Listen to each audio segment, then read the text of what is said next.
Hostages, Chapter 12. The air in the camp feels stifling as the woman who betrayed Anne smirks at you. Aren't you honored to officially meet me, John? We didn't get a proper introduction on the docks. You were too busy trying to murder me, or did you forget that part? It was nothing personal. I warned you not to come to Moku and you didn't listen. What the hell were you doing at the docks anyway? Spying on me? I like to check up on my favorite partner whenever I'm in town for supplies. We aren't partners. Not anymore. A real shame. I've missed you. I could use you on my new crew. Tack clamps a strong hand down on Anne's shoulder, digging her nails in. Anne looks like she might be sick. We made such a great team. Don't you miss working together? No. You've got some nerve, Tack. I know. It's begging me to forgive Anne for threatening to turn me in, even after I offered to share my profits. Ain't that right, partner? She pats Anne on the back. She recoils in response, and pure rage courses through your body. I'm not gonna punch her, but, you know. Shut up, you delusional bastard. She's not your partner anymore. Is that a threat, little boy? Why didn't you come here and find out? Tack gives you a smug once-over. Her guard takes a step towards you, about to grab you, but Tack waves him off. You really don't want me to do that. I'll take mercy on you this once, but don't try me again. Don't hold your breath. What do you want us to do with them? Tack turns to the guard, gesturing at you. Take them somewhere they can't make trouble. I need to check on something. She brushes past you towards another part of the camp. One of Tack's guards shoves you and Anne forward. Move it, prisoners. Can't you see we're going? You don't have to be so pushy. But the guards lead you and Anne past a series of tents and labs until you reach a research tent nestled near the woods. They shove you inside. Don't get any ideas, we're watching you. The guards exit the tent, leaving you and Anne alone. She collapses into one of the chairs and you crouch beside her. You okay? You've been quiet the entire walk over. Yeah, I can't believe after everything. She shakes her head and you can see that she's lost in thought. You place a comforting hand on her thigh, squeezing gently. Talk to me, where's your mind at? Back on the damn boat, the last time I saw Tack. I never told you the whole story, did I? She glances at the entrance where the guards disappeared. Maybe it's time to face it. It's not like we're going anywhere. Diamond choice. Hear the full story. Okay, tell me what happened between you and Tack. She lets out a sigh and then meets your gaze.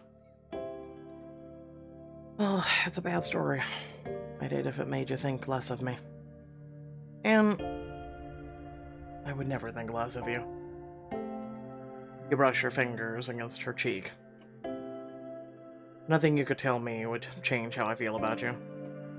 She leans against your palm, her eyes closed, and you can feel her start to calm down at your touch. It all started a couple years ago. I just got my business up and running. I'd been around ships my whole life, but the business side of things wasn't my strong suit. With your cheery demeanor around strangers, I can't imagine why. Anyway, it was hard to keep a few clients I had. What do you mean you're breaking our contract? You guaranteed me 2 more jobs. My last shipment was a week late. You clearly can't handle my needs. Please, I'm just one woman. Give me another chance. I promise you won't regret it. Yeah, because she's got me this time. Tack came out of nowhere, slung her arm around my shoulder, and like we were buddies, like she belonged there. Okay, and who are you exactly? New partner. What if I said we'll throw in a money-back guarantee if we don't deliver all your cargo on time? You've got nothing to lose. I suppose not. You've got a deal. You should keep your new partner around, Anne. I like her. As soon as the client was out of earshot, Tack turned to me with her smug smile. The name's Tack, and you're welcome. Tack, huh? Thanks. I couldn't afford to lose another client.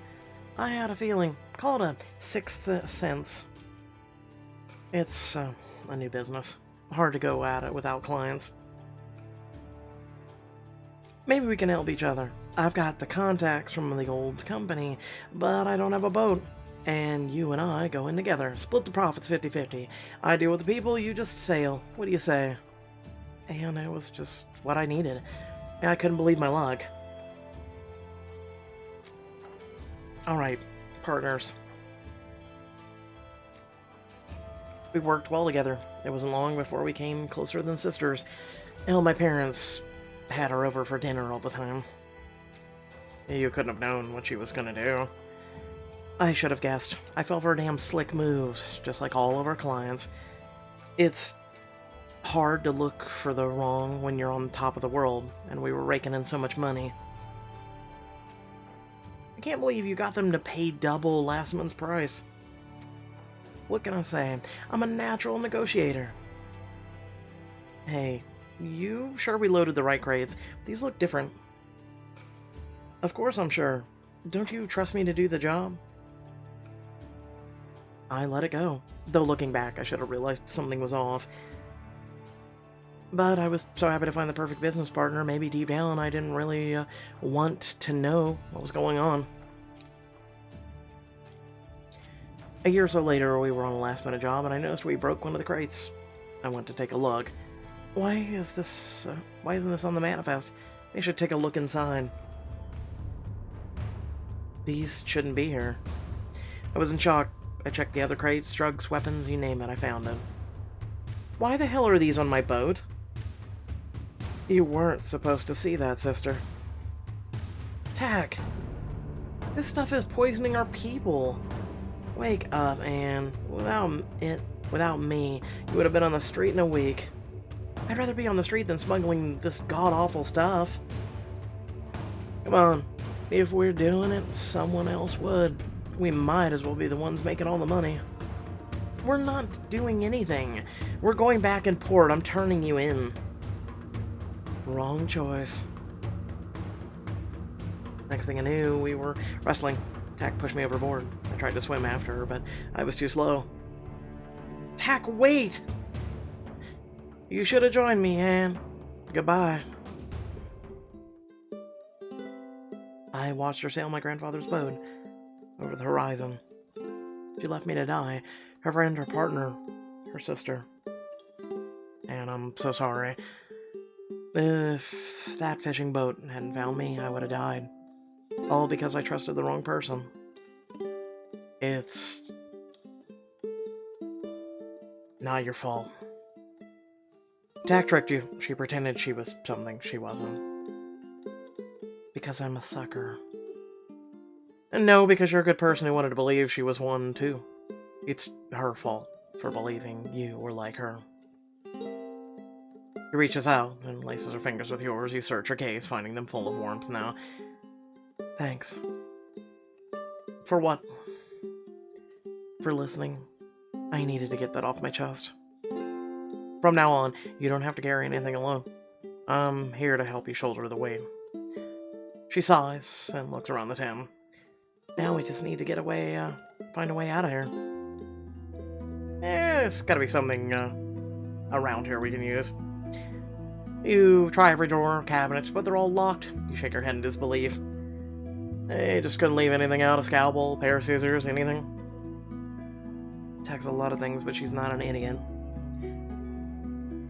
She wraps her arms around you, pulling you close to her chest. I won't let anything happen to you. I swear. And we're in this together. You can't. I won't let Tack or guards hurt you either. A woman like me doesn't deserve a man like you. I wouldn't be so sure. She pulls back to look you square in your eyes. Her arms still wrapped around your waist. Just promise me this, if something does happen to me, leave me behind and save yourself. And Isn't this touching? Oh, for the love of... She swaggers into the tent, rolling her eyes at your close embrace. Have you just come to taunt us, or can we go? She chuckles, and she steps aside, letting you and Anne pass without protest. I mean, you really have nowhere to go. You have no boat, you have no escape, and the island's set to go boom. But as soon as you emerge from the tent, you come face to face with Dr. Hale. Tack, you wanted them here. Convince our guests to stay a little longer. I knew this was too easy. You wouldn't want me to use this, would you? You slowly look over your shoulder at the object in Tack's hands. Tack's knife. Wait, I've seen that before. I saw the knife back at the camp, but that means... She smiles and waves over two familiar figures. Yeah, boss. What's up? And meet my new crew. We've met, you know, when they tried to kill us. They were supposed to be surveilling from out of sight, but after you spotted them, more drastic actions had to be taken. It's not our fault. Shut it. Not the time. Doing business with lowlives who can't follow simple instructions can be frustrating. Then why work with them? Quid pro quo, I provide them rare animals and plants from Moku to sell on the black market, and in return they protect me and my research from intruders like you. Dr. Hale, don't jeopardize your career for this. You're a brilliant scientist. The mayor's gain from your research should be enough without resorting to such drastic means. I've worked in this field for over 2 decades with barely anything to show for it. I'm not wasting any more time playing by their rules. They'll see my research has value. Then we'll see who has the last laugh. It's true. Anyone who thinks they're getting into the R&D or, study field of science, if you think you're gonna ever be, like, world famous. Yeah, unfortunately, it doesn't work out that way. Doubt it'll be you. Dr. Hale's eyes flare as she stares down at Anne. She turns to you with a forced smile. I was going to let you go and roam Moku, but Tech helped me see that you're too much of an unknown factor out here. But if you saw more of what I'm doing here, you'd understand that we're on the same side, Dr. Liko. She signals to Tack. She pushes you back down the path and inside the laboratory. Tack menacingly blocks the door, twirling her knife in her hand. Threatening to kill us won't convince us we're allies, Halani.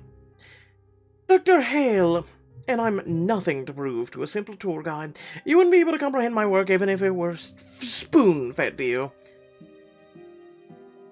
Anne makes a fist at her side, only loosening it when you caress her knuckles lightly with your thumb. It doesn't take a PhD to understand how you're torturing and murdering animals with strains of malaria for your research. We've seen the results. A small price to pay for the greater good. Dr. Hale leads you through the lab. She pauses by the door and turns back to you with grinning. I'm so close now. I've almost perfected the vaccines to prevent West Nile virus and drug-resistant malaria. That sounds pretty important. Why didn't you apply for funding or something? All my grant proposals were denied. Everyone was too afraid of the risks we would have to take. They were afraid of progress. So you decided to take the risks on Moku instead? They rejected my methods beside the fact that every technological advancement is strained with blood, which is also true, unfortunately. So I took matters in my own hands. I found a place no one cared about. Dr. Hale, you were wrong. I care about Moku. I came here to see what I could learn about before we lose an entire unique ecosystem to Mount Moku. Unlike you, I respect the island, and I'll stop it from being destroyed by human hands first. Everything here is already marked for death. You're wasting your time trying to preserve it. But none of that matters now. Here I do what I want, since these animals will die in the volcanic eruption anyway. Before you can question her further, she opens the door in front of her. Guard the door. I won't have you disturbing my subjects. Your breath catches in your throat as you enter a room filled with cages. The animals inside are covered in welts from weapons, not symptoms of a virus. Oh my god. What the hell is all this? You approach one of the cages. A tiny baby boar whimpers for his papa in the next cage to him. Their snouts poke through the cages just out of reach. Oh, I'm so sorry. There's to be something I can do to help you. You glance back to Anne, her expression mirroring yours. She gives you a nod, and you know she'll follow your lead if you make a move. Free the boars with a hand to gain help later on and increase your survival bond. I can't stand by and let her hurt these animals. You look around the lab for some way to unlock the cages, and then something hanging from the wall catches your attention.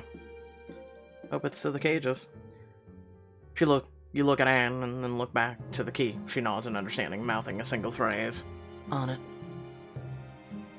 Anne casually strolls towards the key. Dr. Hale eyes her suspiciously.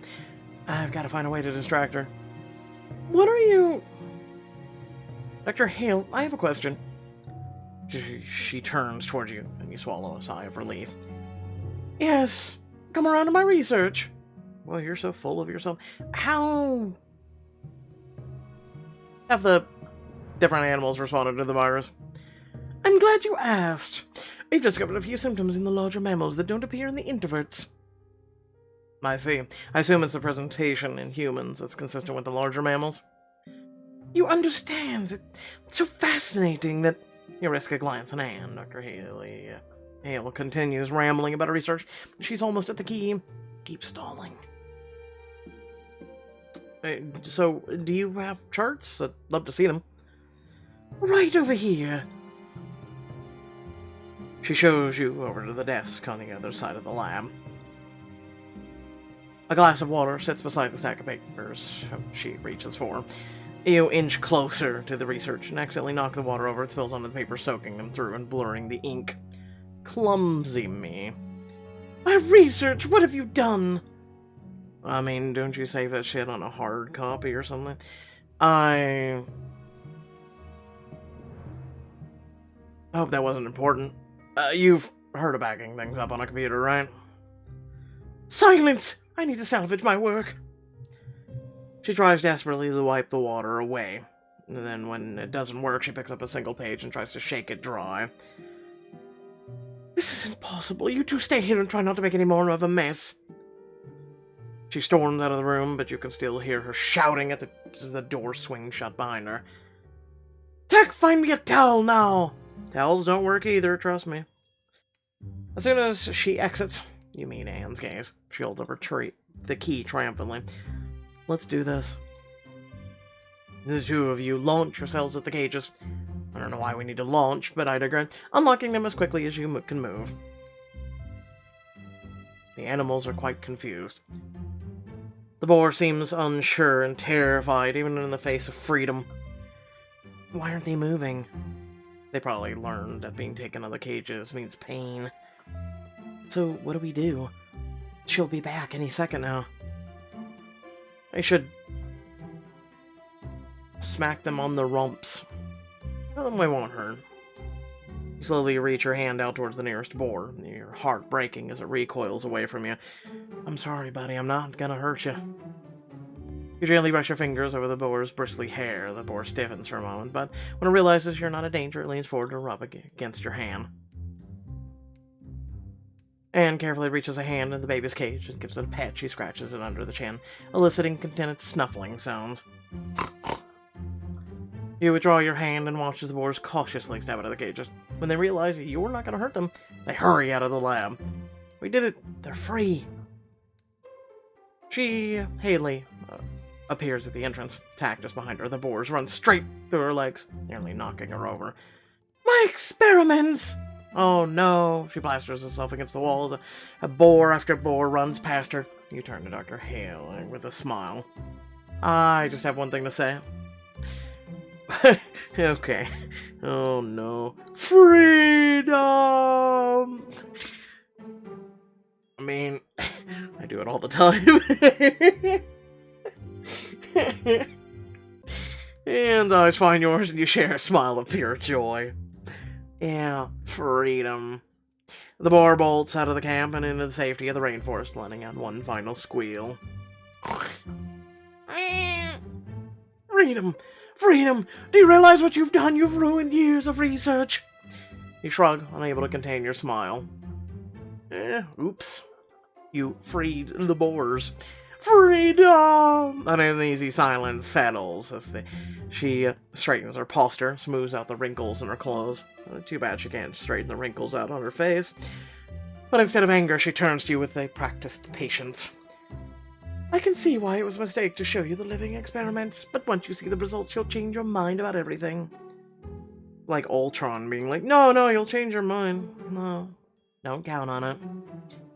Dr. Hale continues on like Anne hasn't even spoken. We can discuss this later after you've had some time to digest everything. Digesting it will just confirm that it's a load of crap. Nothing you show me will ever change my mind. She waggles a finger at you, silencing you with her cruel smile.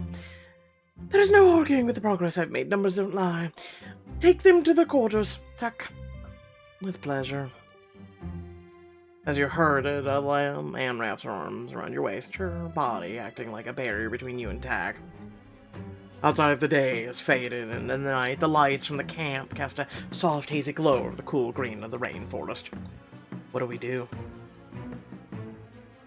Trust me, I've got an idea. All we need to... Oh, this won't do. Sorry to break up this beautiful scene, but you've proven you can't be trusted together.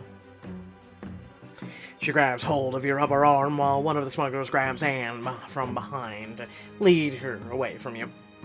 Let me go. Stop squirming. Anne! Anne reaches out for you as the second smuggler helps contain her. I should reach for him. You strain against the arm, but your fingers barely graze hands. We'll be okay, I'll come for you. Giggity. You finally grab hold of her hand before Tack yanks you away. You won't just listen, you leave me no choice. She gives the smuggler a nod and she delivers a hard punch to Anne's stomach. Oh, I'm gonna beat the shit out of every single one of you now. No! She doubles over and you stop struggling. Good boy, let's go.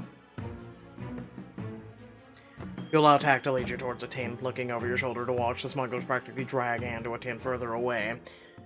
You look around the small tent, then back to the Tack guarding the entrance. You'll pay for hurting Anne. Oh no, a threat. I'm scared.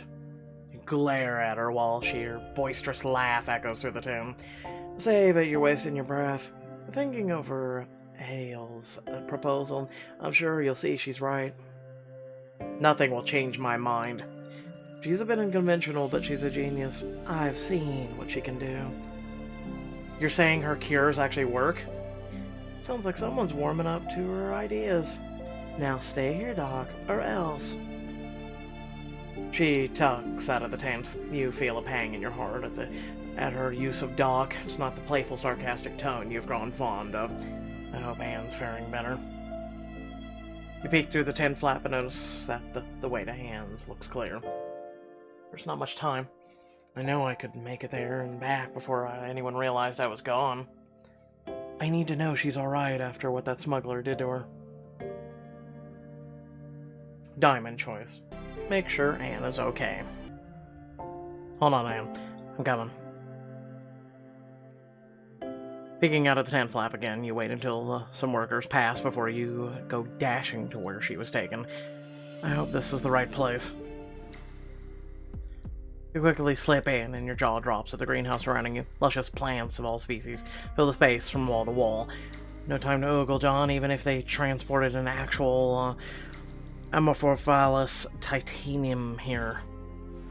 You continue through the exotic plants until you find where Anne is near the center, tied to a looming tree, her head hanging as she seems to be asleep.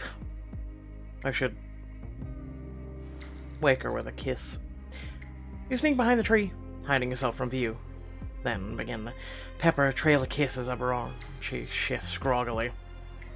You make your way up to her neck, napping at the sensitive skin. Her head lolls, giving you better access. That feels good. John, you're... Yep, it's me. Your head snaps up. Or her head snaps up in surprise. You quickly stifle her cry with a kiss. You mold your mouth to hers, breathing in her tantalizing scent of salt and fresh coconut. Your tongue tangles together in a familiar way, and it's like coming home. You feel her melt against you. She tries to reach for you, straining against her restraints. Damn these ropes. I like seeing you tied up like that. Oh, you're in luck. One tied-up Anne is today's special. She lets out a rough chuckle and winces in pain. Oh, don't make me laugh, Doc. My stomach still hurts. Here, let me help you. You circle around her, trying to undo the knots. What are you even doing here? The guard could return any time. I had to make sure you were okay. If the guy punched you because of me, I'll be back before anyone knows I'm gone. You finally free your hand. She rubs her wrists as she looks at you with an intense gaze. What happened wasn't your fault. Besides, I've taken a lot worse than that, trust me. Tack didn't hurt you, right? I swear, she laid a hand on you all. No, I'm fine. She closes the distance between you, resting her forehead against yours. You close your eyes, taking in the moment. Everything else fades away while you're in her arms for the first time in a long time. You feel safe. I can't stand the thought of losing you. It'll take more than a mad scientist or goons to take me away from you. Just then you hear a couple of guards walk by the front of the greenhouse. You and Anne freeze in place until they pass. You should leave. What if I don't want to? John... You placed a finger against her lips and shake your head. Please, I just need to be with you for a little bit. Ah, yes, endangering the woman you love just so you could spend 2 more minutes with her. I don't think I'll be able to get through tonight otherwise. She lets out a sigh and then nods in amused resignation. What can I do? Please, touch me. Really? Hold me. She takes her hand and gently lays you on the floor. The tile is cool against your skin, balanced with the heat radiating from her body. You face her as she pulls you flush against her. She props herself on her elbow, then drapes her other arm on your hip, starting to trail her fingers along your spine. You really are fearless. How do you figure that? Because you're an idiot. Only a fearless person would think about snuggling in a time like this. Maybe. You chuckle a little before leaning forward to kiss her. Despite the circumstances, you feel relaxed in her arms, as if you were, this was a normal evening at home with her. Your kiss deepens at the thought that you can see a normal future with her off on the island.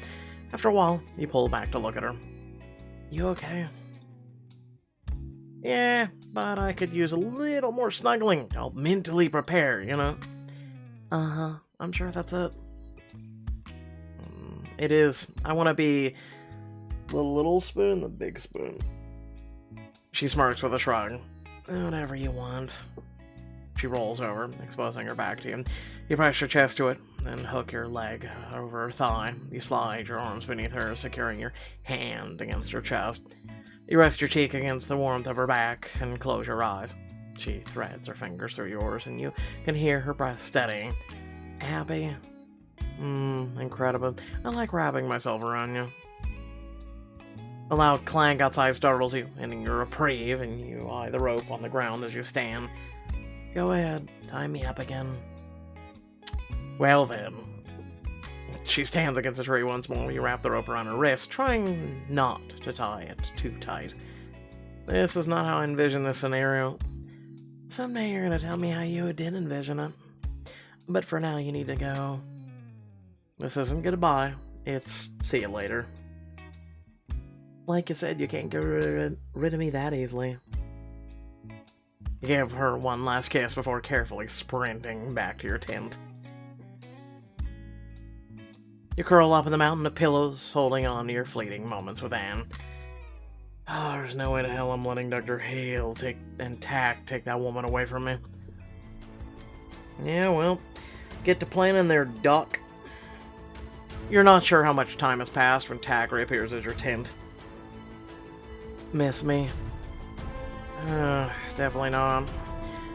But I brought you a present from Hale. You're welcome. She throws Anne into the tent. You immediately wrap your arms protectively around her. Are you okay? Just peachy. Don't get comfortable. You've been invited to dinner with Hale. If you're smart as you claim you are, you'll convince Hale you believe in her research. And if we don't, let me guess, she'll order you to kill us. Don't get my hopes up.